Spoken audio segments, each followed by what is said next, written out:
Hello hello कैसे जी मजा आते आवत है ना तुहर ला ज्यादा ते बाबा मजा लुटा थे और माँ का सम्मान से एकदम सामने से बैठे ना वाह बाबा सुन ना हाँ तय ऐसना झन पूछ कैसे के मजा आवत है के केतिया कैमरा वाले एकर थोतना बार है ना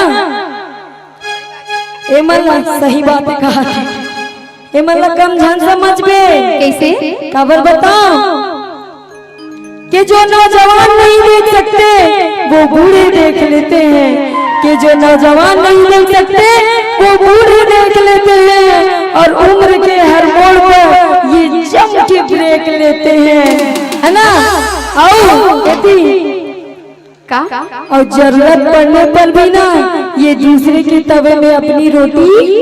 सेक लेते हैं। अच्छा बात है बाबा जब तक जिंदगी बढ़िया चला है तब तक सामने मस्त देख ले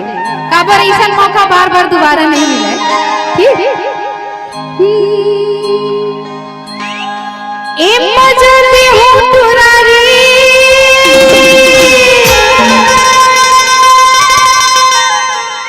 अरे रायपुर मुंगेली के रोड ए मजते हो पुरारे मजले हो पुरारे रायपुर मुंगेली के रोड ए मजते हो पुरारे मजले हो पुरारे रायपुर मुंगेली के रोड तेरा गोरेला के रोड मारे लुरमी पटरिया के रोड रायपुर बिलासपुर के रोड मारे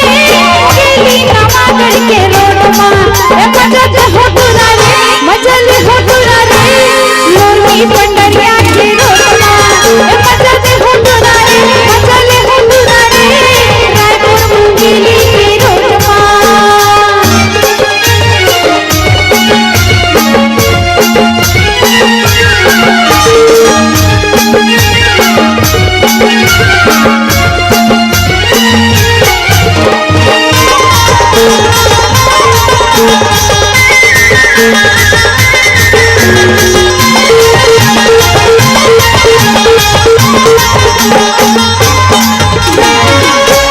लगे हिली बिस्किट पर होठ मारे लगे हिली बिस्किट पर होठ मारे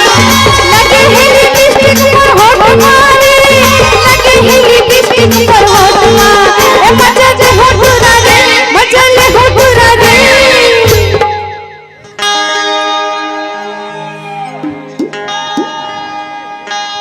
ओ सरी पे बहनी मत जाओ कर जगह ए मजले हो पुरारे